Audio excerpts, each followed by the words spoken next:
Please welcome Donna. Please welcome Donna for her speech. Who's that dog? That's me clapping. So Toastmasters, I guess we do not have any guests today. I'm going to give you some fun facts about some dogs you may already know about, some you may never have heard about. The first one are the large dogs of Ireland. And you don't usually think of Ireland as being someplace where important things happen. I resent that. Well, it wasn't intended as a derogatory remark. How's that? One of the better known large dogs of Ireland is the Irish Setter. The Irish Setter has been around for a long, long time. They've made movies. Irish Setters have proven very popular among American politicians over the decades. Maine's Governor Percival Proctor Baxter owned an Irish named Gary Owens. Richard Nixon's beloved King Timahoe was a gift from his White House staff on his 56th birthday. President Harry Truman had an Irish Setter named Mike. Which came first? In the early as 1845, the Setters of Ireland were predominantly either red and white or solid red. As confirmation shows, either red and white or solid red. But confirmation became established and the flashy all red dogs, better known as the Irish Setter, were preferred for the show ring. By the 19th century, it was difficult to find a red and white setter at a dog show, although there were reports of them being exhibited in the US until World War I. The people and the dogs of Ireland suffered greatly during World War I. The Irish red and white setter population was near zero. The breed's first survivor was the Reverend Noble Houston Ballynahitch, County Down, who worked tirelessly to increase the numbers during the 1920s and the 1930s. Although most of the red and whites were kept in Ireland, one was sent to the US, 2 to Spain, and a few to England. And the mother of them all, in 1940, Maureen Cuddy was given a sickly female puppy that she named Judith Cunningham of Knockella. It is very likely that every recorded red and white setter is a descendant of Judith Cunningham. Another large breed is the Irish Wolfhound. The Irish Wolfhound is a wire-haired dog, very large, not very graceful, but very large.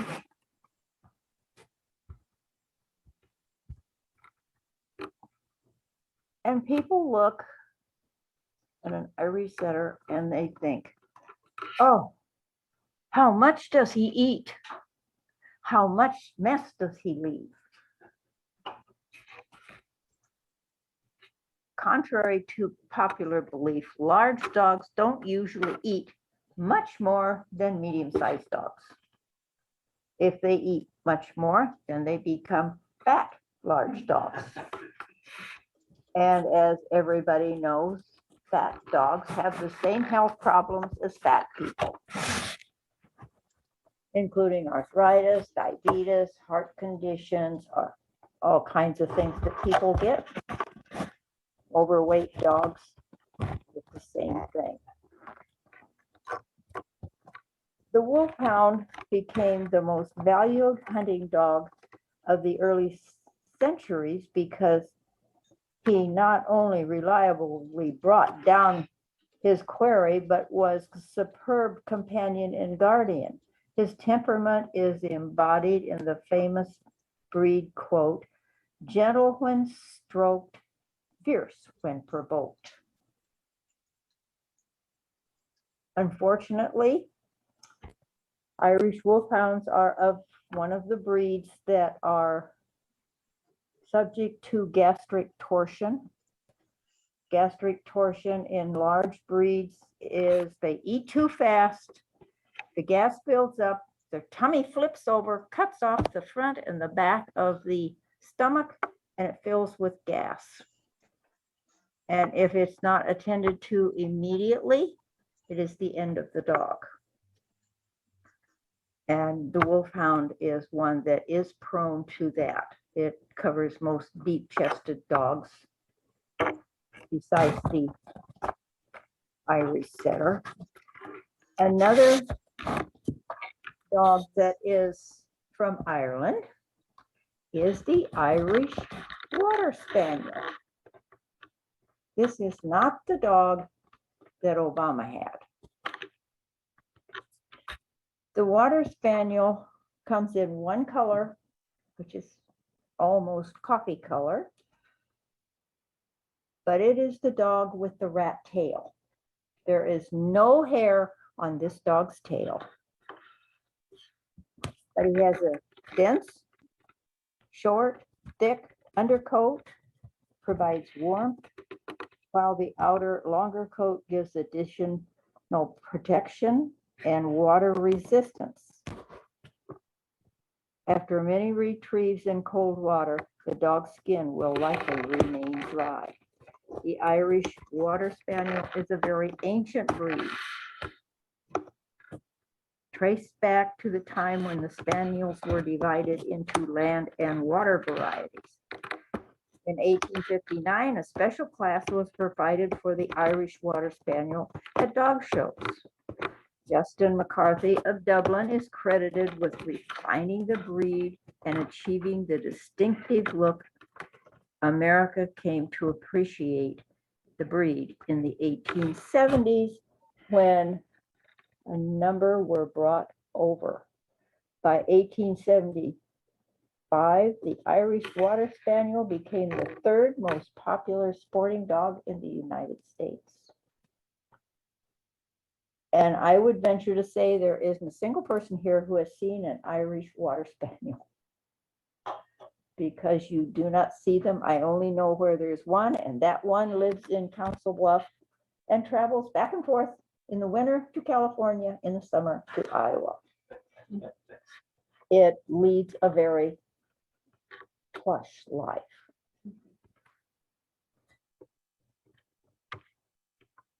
And another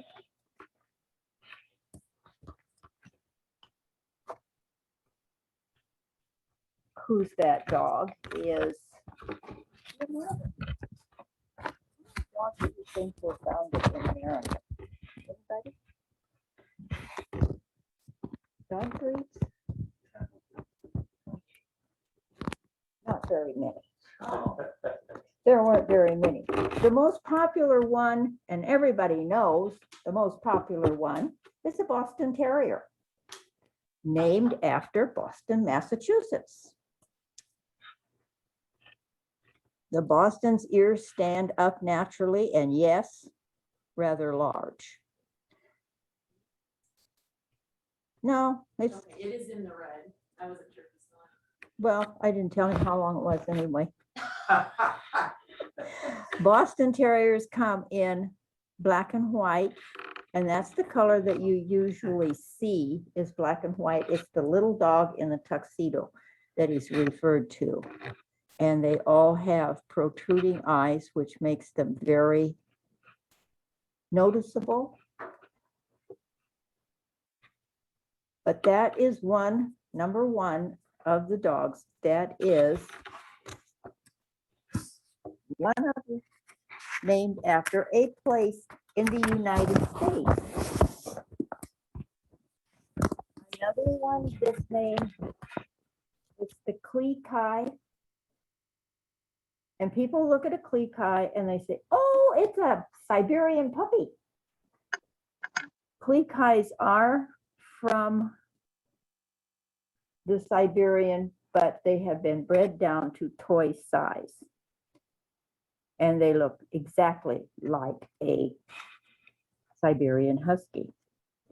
Another one is the Treeing Tennessee Brindle, which is a form of coon dog. He gets the color and the name, Treeing Brindle. And they only come in one color. And Oklahoma, I'll tell you about the Klee Kai. It was an oops litter. In Oklahoma, a purebred Alaskan Husky mated accidentally with a smaller dog in the mid-1970s. No further interest was shown in these small husky-looking dogs until Linda Spurlin and her husband took a trip from their home in Alaska to visit their family in Oklahoma. It was there that she encountered Curious, a female from the litter, and took her home, determined to create the Alaskan Husky in miniature. After years of hard work, Spurlin had bred a handful of specimens that had potential to launch the new breed. I do not believe that the Klee Kai are yet to be shown. Another powerhouse is the Alaskan Malamute. And when you say Malamute, they think another sled dog. Yeah, this is a sled dog, but he doesn't pull people on sleds. He's like the covered wagons, the horses pulled the wagons. He pulls the goods. He doesn't pull people. And another dog that's named after the United States is the Carolina dog. And socialization is a must. They have excellent noses that have helped them in the wild to catch prey. When intended to keep as pets, they need early and ongoing socialization. Another one from the United States, the Chesapeake Bay Retriever. They come in one color. The Chesapeake Bay Retriever descends from two puppies found on a ship in Maryland in 1807. And another dog that's from the United States is the Louisiana Catahoula Leopard dog. These dogs have been recognized by the AKC. An interesting part, the breed is likely the result of mating two local dogs and the bloodhounds, mastiffs, and greyhounds brought to the area by the Spanish explorers.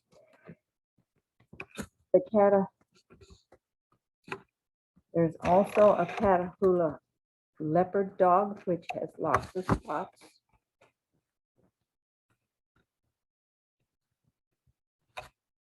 So now you know there are some dogs who were started in the United States, but if you stop and think about it, most of them came from Europe or the Orient or anywhere else in the world but here. But we do have about 6 that were originated. And the number one is the little comic in the tuxedo, the Boston Terrier. Mr. Toastmaster? Thank you. All right, so I learned about some new dog breeds. I have the Muticus totalis, which is a total mutt, as my dog. She is a Chow Shepherd mix, and she and I also have fun in the sun together because she enjoys hiking and getting into every body of water she can find. Eden, come here.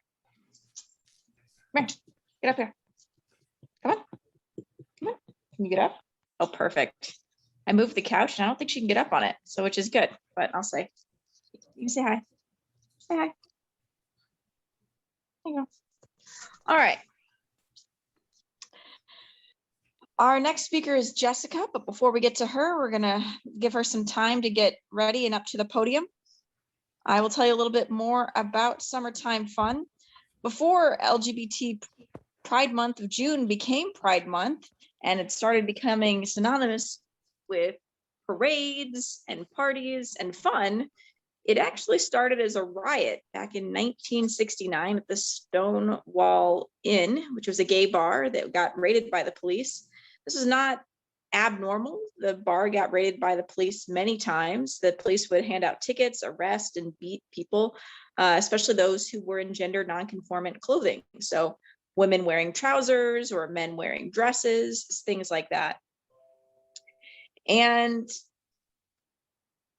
oh, Jessica's screen sharing. And one at this particular venue, they just decided, you know, they had enough and it turned into a riot. The person who said to have thrown the first brick was Marsha P. Johnson. The P stood for Pay It No Mind.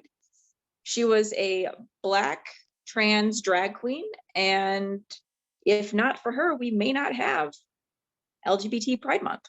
So thank you, Marsha P. Johnson. All right, now we are going to turn it over to Jessica Steele-Coder. Jessica's going to talk a little bit about our Pathway Toastmasters program. Toastmasters is both a leadership and educational package, and we want everybody to learn how to become better speakers and better leaders, and Pathways helps you do both. Please welcome Jessica for her 10 to 15 minutes speech called Pathways for Members. Jessica? Thank you, Ash. And had I been able to use my keyboard to type to you, I would have also had you mention in that lovely introduction that I am preparing to give a class about pathways on Saturday. So this will be a partial practice for that. The full content probably will take more than the 10 to 15 minutes, but we'll get through as much as we can tonight. And if we run out of time, I can give the rest of the presentation at a later date. So this is a pathways overview for general members of Toastmasters. We are going to be talking about what Pathways is, what's in a path, how you would sign up for Pathways, how to log in to Basecamp if you choose an online path, how to access your paths, how to access a project, and then if we have time, we will cover how to navigate a project, how to complete a project, and how to complete a level if time allows. I will also pause for questions after each segment. So if you do have questions, there will be time to answer those, because it's more important to get your questions answered than it is to cover all of the content tonight. First off, what is in a path? So Pathways is all about paths. When you enroll in the Pathways educational program, you will be choosing a path that aligns with your goals and what you want to work on in Toastmasters. You can find information about these different paths by going to toastmasters.org/pathways-overview, and there will be a paths and projects button that you can click on there, and that is where you will see the 11 options for paths. I know many of you are already enrolled in paths, perhaps even more than one, but these are the 11 paths that you have to choose from. I have myself completed engaging humor and team collaboration, and I'm currently working on motivational strategies and persuasive influence. So when you see this list of paths, you can click on a specific path, and then you can see the different projects that are in the path. Every path has 5 different levels. You can work the levels in whatever order you want, but it's recommended, at least for your first path, to do them in order because each one builds on the previous one and the projects get more advanced as you go on. So it's usually best for your first time through, at least, to start with level 1, then level 2, 3, 4, 5. Some of the projects are required. If you can read the screen, you can see that in level 1, the icebreaker, evaluation and feedback, and researching and presenting are required in that level. For example, that is the same for all paths. And then after level 1, the paths get more specialized with specific skills that are required. For example, in this one, presentation mastery level 3 has a required persuasive speaking project. And if you click on the elective projects, you can see the additional projects that you have the option to attend. Those of you who are online should be able to read that. Those of you who are in the room, this font is a little small, so I will just read a couple of them for you. Some electives may include active listening, connect with storytelling, creating effective visual aids, focus on the positive, inspire your audience, make connections through networking. Those are a few examples of electives. And at level 3, you can choose any 2 of those electives. So there are specific projects that are tailored to the skills that you want to develop based on the path that you chose. And then there are also a set of electives that you can choose from to really make the path your own so that you can learn and develop whatever skills you want to develop. Before we move on to signing up for a path, are there any questions about what a path is and the overall structure of a path? There are 5 sections.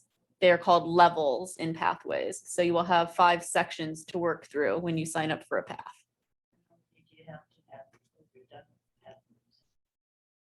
Well, to complete the path, to achieve what they would call mastery in that path, you do all 5 levels. If you're wanting to get a DTM, a Distinguished Toastmaster Award in pathways, you have to complete 2 different paths. And then there's a number of additional leadership requirements, such as being a club officer, being a district leader. So for example, Donna, if you happen to not get your high performance leadership project finished in a legacy program, all the leadership stuff you've already done would count in pathways. You just have to give the speech parts again. You'd have to do those again in pathways. But all the leadership you already did, if you didn't count it in the old program and you didn't get your DTM in the old program, you could still count it in the new program. Does that answer your question, or did you have a different question? That about covers it. Okay, excellent. So then signing up for a path. This is done online once again. Oh, Jay, did you have a question? Yeah, the question is If you- how it is great for any path you choose, how it is been graded actually. I mean, do we have any kind of goals to achieve to being graded, or how you can measure those your progress? That is a fantastic question. So there's no grade in terms of counting your path as completed, but there's what I would call sort of a self grade. When you start each project in your path, you take a self-assessment at the beginning of that project to assess your familiarity with the skills or your ability with the skills that that project is designed to teach. So you do that self-assessment. And then when you give your presentation, you get that evaluation form filled out by your evaluator. So you get feedback from somebody else on how well you did. And then you assess yourself again at the end. So there's a pre and post self-assessment. And then there's also the evaluation you get from your evaluator. All you have to do to get credit is do the project. But there have been times where I've been unsatisfied with myself and I've repeated the project again. So that's just kind of on your own. That's on your own, deciding if you want to do it again, if you didn't think you did well enough. There's no evaluation in Toastmasters that forces you to redo anything. Toastmasters really stands on the idea that you do the work, you will improve just by the act of doing the work. But there is that pre-assessment and post-assessment you give yourself, and there is the evaluation that another Toastmaster will give you. Does that answer your question? Yeah. Thank you, Jessica. Perfect. And then I saw another hand raised, but I couldn't tell who it was. Did somebody else have a question? Jeff. I think it was Jeff, I guess. Okay, there's a chat. Okay, that's. Oh, I think Jeff is just volunteering for roles for next time. Okay, we will move on to choosing a path. So if you have not already done this, the way that you choose a path is you go to toastmasters.org. There's a pathways menu item and you can click on choose a path. You will have an option if you are a club officer to either choose a path for yourself or for another member. So if we have members who may not like to get on the computer or do not have a computer, if they decide they would like to do pathways, then a club officer can sign them up and they can still participate in pathways. For any other members that want to enroll themselves, you would click continue to path selection. Your very first path is free. That's what your $20 new member fee effectively paid for. Each path after that costs $20. So after you go to path selection, you have some choices to make. You can either get the resources online or you can get printed materials. Since digital materials are effectively free and printed materials cost money to print and mail, there is that additional fee with the printed materials, but there is that option to get the actual physical books if that is what you would prefer. Jeff, you raised your hand again. Did you have a question? I did. I need to leave for another meeting. See you Yes, next I week. saw your chat about the roles you would like for next week, the same roles as Hey. this week. Okay, see you next week. Bye-bye. Excellent. Take care. Bye. Bye. Bye-bye. Right, so after you've chosen the format that you want for your path, then you can choose the path itself. There are those 11 options that we saw previously. You can either go straight to choosing which option you want if you already know which one you want to do, or if you're unsure which one is best for you, you can take an assessment and it will give you recommendations. Those recommendations are still just guidelines. So it's just designed to help you pick the path that you're going to enjoy the most, that you're going to get the most benefit out of. So after you either complete the assessment or you click to choose the path yourself, you'll get a screen that presents you with some options. It will have some recommendations. If you don't do the self-assessment, the default is to recommend presentation mastery. If you do the self-assessment, the recommendation will be based on that self-assessment, but you can always choose any of the paths that you want. So presentation mastery is the default recommended one because oftentimes people join Toastmasters wanting to improve their speaking skills specifically, and that is the path that focuses on general speaking skills. So that's the reason that that one is recommended. But again, you can choose whichever path you like the best, the one that aligns most with the skills that you want to develop. After you've chosen your path, you will get an email confirming your path. If it's digital, you'll be able to access the materials almost immediately. And if you order the printed materials, those will be shipped to you. And again, the first path is free. Unless you order the printed materials, then you still have to pay that additional fee for the printing. Any questions about selecting a path before we look at logging into Basecamp?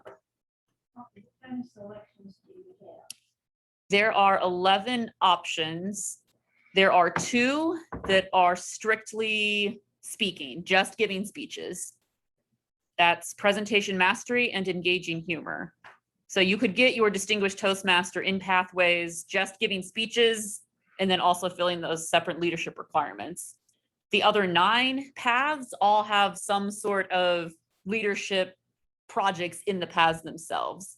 For example, that team collaboration one that I did, when you get to level 4, you have to do a leadership project, and then level 5, you have to do a longer term leadership project. I believe Eamon's doing that path as well and kind of stalled out at those higher levels because those projects can be a little more challenging. So that's another reason why that presentation mastery one is recommended now for the first time through, because you don't have to do any of those leadership projects. But all those other 9 paths, they all have different focuses basically on what types of leadership skills you want to develop. If you want to get better at collaborating, if you want to get better at influencing others, if you want to get better at inspiring others, that's why there's those 9 different paths that have some sort of leadership component. And then there's the 2 that are just speaking. And I can get you a full list if you want the full list, Donna. Does that answer your question or did you want more detail? No, I think I would be more interested in just speaking. Yes. So you would do, if you do decide you want to do pathways, you would do presentation mastery if you want to do just general speaking, or you would do engaging humor if you want to do the more humorous speaking. I believe that of those 2, only presentation mastery is in print. So if you wanted the print materials and you just wanted to do speaking, then you would do presentation mastery. Absolutely. I appreciate you considering it at least. Okay, looks like we will have time for logging into Basecamp, and then we will do the rest at a future meeting. So to log into Basecamp, if you're online, again, you go to toastmasters.org, you click on Pathways, and then you click on Go to Basecamp. You will see this screen that looks very similar to when you selected your path, except now you will want to click on Go to Basecamp. There are some other options you might see. For example, I'm a member of multiple clubs, so there's a drop down for me to select my club. It doesn't really matter which club you select when you're starting out. And then if you have a certain office or position, president, VP education, or secretary, you will also see this login as Basecamp manager button. Other members don't need to worry about that. You won't see it. Those are just the people that approve that you completed your path and did your projects. They just basically check a box and say, yes, this person did the things they said they did. Everyone else will go to Basecamp, click on that. You'll see a screen that looks similar to this. The button you want to press is that paths and learning. That will take you to the list of paths that you're enrolled in, or if you're only in one path, it will just be the one path. As you can see, I was in 3 when I took this screenshot. You can click on Open Curriculum next to the path you want to open, and then you will see this screen. If you need to go back, you can always click on that Pathways icon in the upper left, and that will always take you back to the main page of Pathways. So again, you can click on that Paths and Learning. That will get you to your list of paths or the one path. Click on Open Curriculum. That will get you to your content. And then next time we can talk about how to actually get to that content, how to access a project. Any questions about signing up for Pathways or getting into Basecamp itself? Okay, well, look for a future speech on how to access the projects. Or if you don't know how to do that and you would like to know now, you can talk to me after the meeting. I would be happy to show you the next part of this presentation. Thank you for listening, and back to Ash. Thank you, Jessica. All right, so how are we doing on time? We're about to 7 o'clock now. Talk a little bit more about some summertime fun, and then we'll probably skip table topics and head straight to evaluations to make sure we have plenty of time to do our evaluations. Some summertime fun for you is obviously we talked about it last week, a lot of fun and frozen treats. One of my favorite treats in the summertime is an ice cold hard cider. I think there's nothing better, although lemonade will hit the spot just as well, or a ginger beer, which is another non-alcoholic option, and to me, simply just as tasty. Some more summertime fun is baseball games, and if you're looking for something to do in Omaha, you can go to the College World Series. They'll be starting up, I believe, this upcoming weekend. So if you wanted to get some summertime fun in, you're more than welcome to do that there. One last thing is, now that we're getting out of the pandemic in the United States, we've got a lot of vaccines, so there are some travel options for you. You can start maybe planning a road trip and safely traveling throughout the country to find something fun to do. For me, that means this weekend I'm going camping in Beatrice, Nebraska for a gravel ride on Saturday morning. Let's go ahead and move to our general evaluations. I'm gonna, well, yes. We do have time for table topics. We're right on time. Oh, we do. Table Oh, we are. topics Okay. usually starts at 6:55 and it's 6:56. Oh, sorry. I'm just used to Rail Talkers. All right. So let's move on to table topics. Our table topic master of the day is, looks like it's Eamon. Eamon, please come to the floor. Eamon is actually prepared for table topics. Wow. If not, we could skip them. Yeah, I can do some table topics. All right. Please My give a round back's of a little, applause. my back is a little bit on the fritz, so I'll just be standing here if that's okay. You can also just sit where you are. You're on camera. I mean, I'll sit where I am. There you go. Okay, so let me see. my first question, I'll have to find a way to word this. Who all here is a big fan of the movie Dirty Dancing? Show of hands. Dirty Dancing.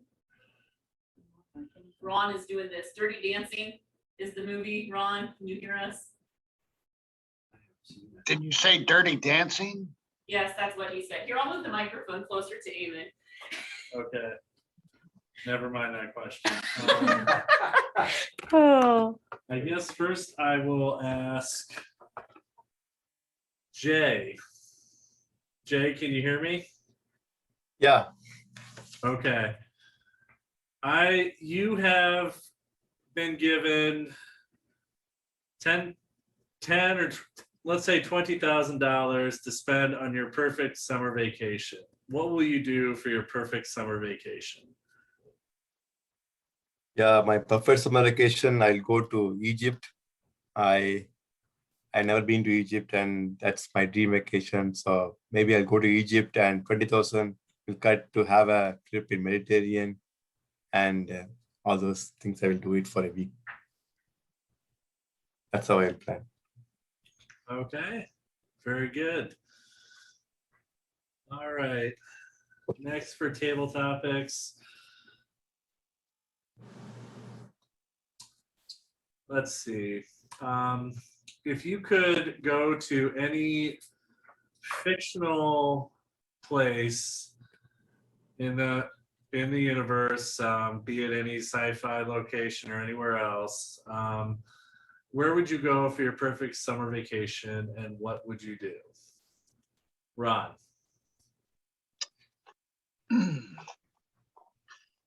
My favorite fictional summer vacation spot would have to be the restaurant at the end of the world.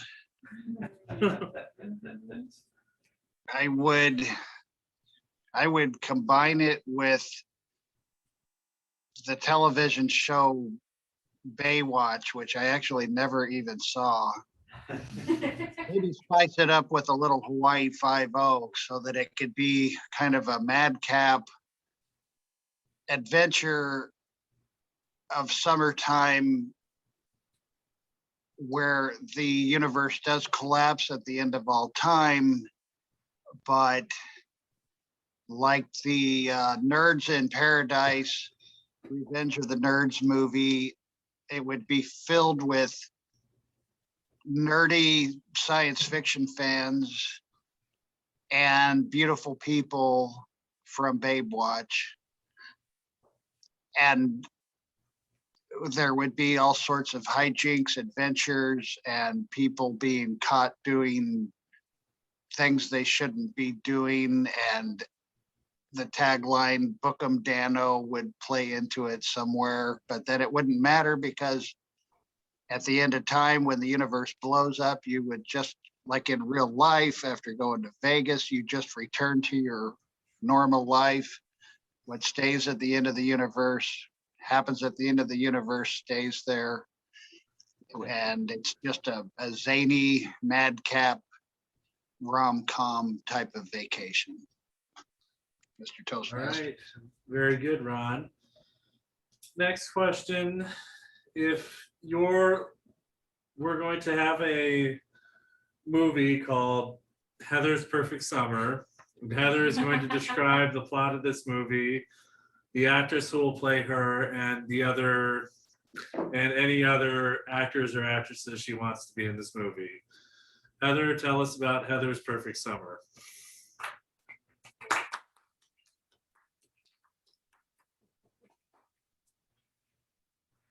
Well, my perfect summer would have to also involve having that $20,000 to go anywhere in the world.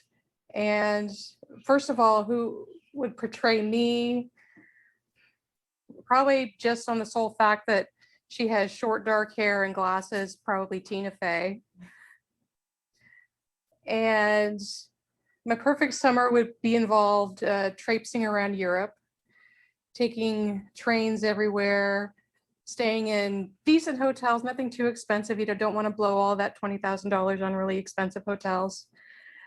Eating in all sorts of different restaurants, seeing the sights, probably starting in London, taking the Channel to Paris, going to Heidelberg, Amsterdam, just all the usual places, and maybe some smaller villages to get some of the local flavor.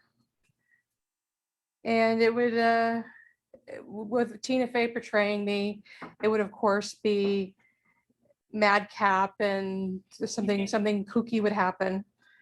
But everything would, any sort of problems would resolve themselves by the end of the movie, and all sorts of memorable photographs would be had. Thank you. Very good. Okay, I'll do one final quick question. Mark, you are going on a road trip with your best friends, Randy Pryor and Keith Jones. So tell us where you would go and what hijinks would happen on this trip. We only got 2 minutes.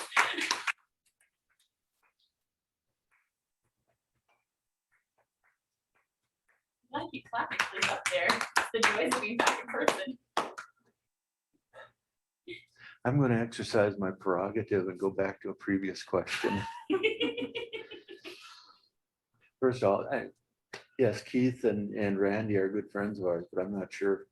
I already spent 2 weeks in Europe 3 times with Randy and his wife and my wife and a bunch of others. So going back to where would I go if I had $20,000, the ideal place during the summer? Well, first of all, I'd want to go north someplace. Because in the summer in Nebraska, it's just too warm. I thought I was going to die when I got in my car this afternoon. It was been sitting out in the sun. So what I would do is I'd get on an airplane. I'd fly into Nome, Alaska, take the train across to Denali National Park, spend a couple of days there, take the train down to Anchorage, and get on a cruise ship and take it down to Edmonton, I believe it's British Columbia. And I've already been on the bottom half of that once, and it's gorgeous. It was early July, and we had to wear jackets. I'm not talking about those little cheap things that we wear around here in the fall. I mean, you had to be bundled up. So when you're out on the ocean, that's an issue. But I always wish we'd been able to take the first half of it. But unfortunately, since the trip was given to us by our children, they didn't have the $20,000, okay? They could come up with the airline tickets up to Alaska and back. They could come up with the cruise. And that was it. But hey, you can't complain about a free trip. Mr. Toastmaster. All right, thank you, Mark. With that, I'll return control to our Toastmaster, Ash. Thank you, Eamon. All right, let's go to our general. Thank you for those very evocative summertime fun questions. And now we'll go to our general evaluator, Ron. Thank you, Ash. And now the evaluation team that I warned about at the beginning of the meeting will supply us some fungible data on the meeting. But first, I will call on my evaluators of the speeches, beginning with Eamon evaluating Dona. All right, thank you, Mr. General Evaluator, fellow Toastmasters, and especially Donna. I didn't appreciate Donna saying that Ireland was boring at the beginning. What very interesting cultural and other historical things have come from Ireland, and if we weren't next door to the greatest empire in history, we would have more of an impact on the world. So there's that. The other thing, I thought Dona's speech was very good, very informative. I did not know much about the Irish breeds like the Setter, the Wolfhound, and the Water Spaniel. Is that right? Irish Water Spaniel. So that was very good information. And then, like Donna was saying, you don't realize how many breeds are bred overseas, since there wasn't a whole lot about the American dogs. I think Donna's speech, we weren't sure of the length of it, so that was a little bit adventurous for the timer. I think it could have been 2 speeches, maybe talking about the Irish breeds, other breeds, and then a second speech about the American breeds. I think that would have been a good way to break it up. Donna was there, obviously very knowledgeable about her topic. She did a little bit of audience engagement, asking us about how many breeds were bred in America. I think if you broke it up into 2 speeches, you could do a little bit more audience engagement, trying to gauge the audience interest, asking them questions, keeping them engaged. I think I'm not sure how much you do this down in the past, but you were standing behind the podium a lot. I think maybe stepping out from the podium a little bit more would have been a little bit more engaging. Although you did a good job behind the podium of using your gestures, using good vocal variety, and all the things you need to see in a speech. I think the ending was a little bit rushed. I think you could have had a little bit of a stronger ending to try to tie everything together at the end. But overall, I thought it was very well done. And I look forward to the next speech. Thank you, Eamon.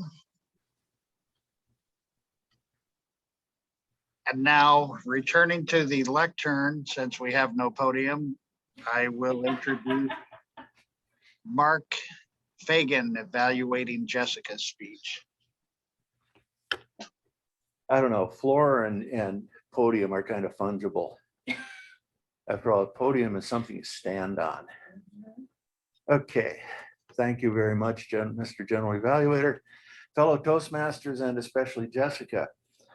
Before I start with the evaluation, let me give a little background to the audience. Normally, when we do an evaluation, as Eamon did, we give a general evaluation of the entire presentation. This particular project, the charge to me as the evaluator was to pay attention primarily to the visual, the audio visual.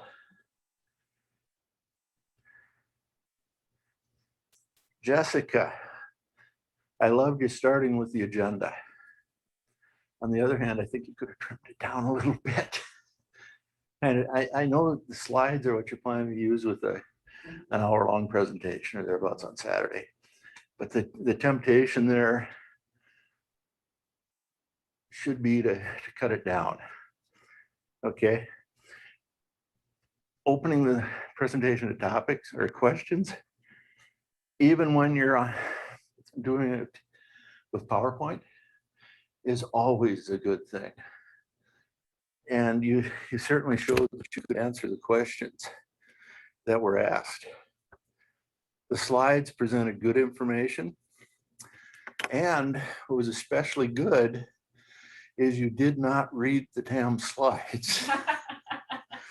I see that too often. You put the slide up, we can read it. You talked about what was on it. A couple of things you may want to think about. Number one, get yourself a clicker. It makes it a lot better, particularly when you get back to doing these in person. It's a lot easier to give a presentation when you're clicking the button to advance the slides. Secondly, practice for the purpose of cutting. You had 15 minutes. I would have rather not seen the 5 or 6 bullet points on that agenda. Just the ones you knew you were going to be able to get in. Other than that, good presentation. I wrote down,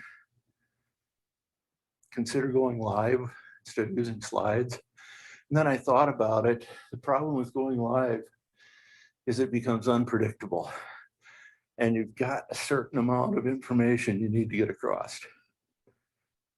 One last thing, don't apologize.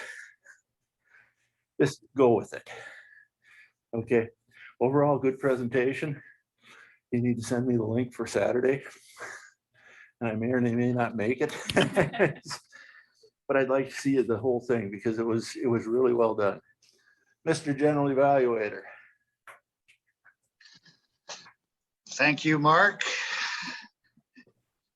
And now I would like to call on the counter grammarian report from Heather Brown.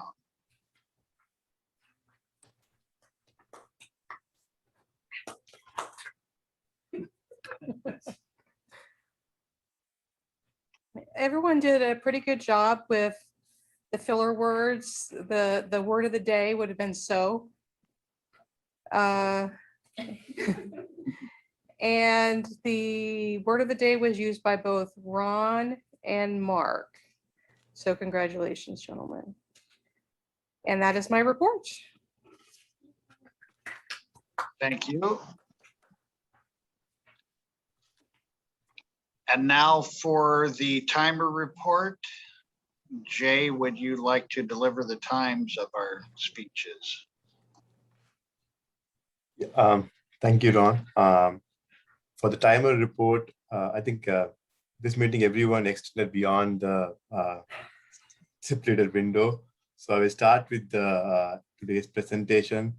Donna went for 13 minutes and 10 seconds.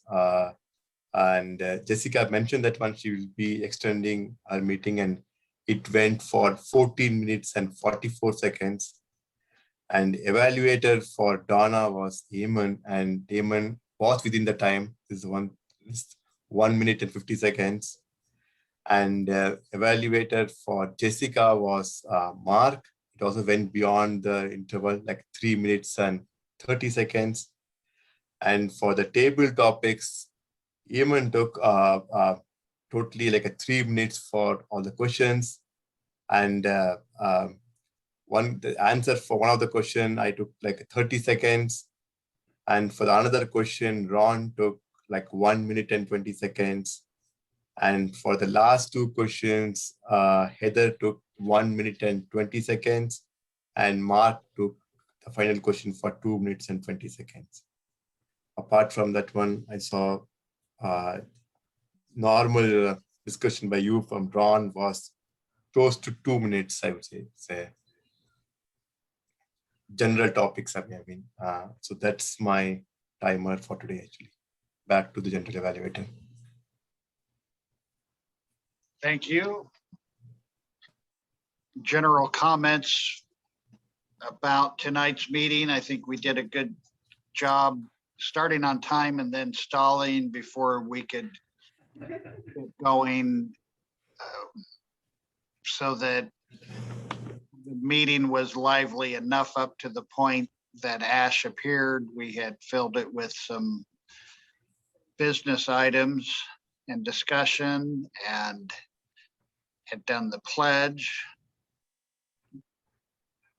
The joke master did a good job with several groaner jokes.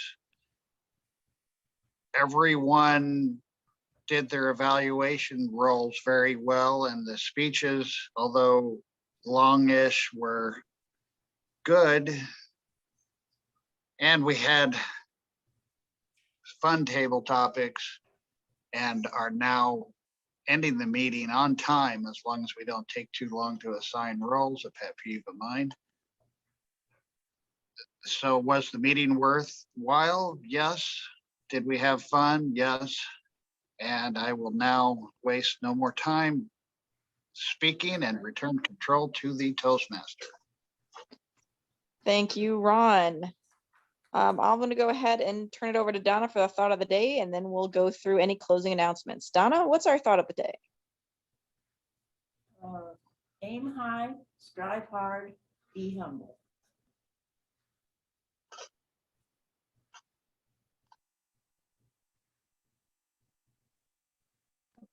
I missed that. I'm sorry. It was too quiet. Do you want me to do it again? Yes, please. Aim high, drive hard, be humble. Thank you, Donna. All right, as a reminder, our elections are next week, so please show up promptly. We'll be doing those first thing, pretty much right after the pledge. I will only be here for the first 15 minutes of the meeting. I have a friend's birthday celebration that I will be attending. So we will be doing those elections promptly. Any other announcements? Yes, those who are online did not vote. If you would like to vote, please vote. I got all the ballots from the people in the room, but none from the people online.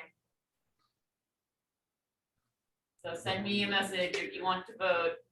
I'd like to announce there's going to be a coup and Ash is going to be reelected for a second term as president and appoint Donna as treasurer. Doesn't a coup require the people that want to be those positions, like, you know, cooing for them? Yeah, that's like an anti-coup. You've described an anti-coup. A reverse coup? I don't know what. It's doesn't matter if you want to or not. That's what's going to happen. Cuckoo, cuckoo.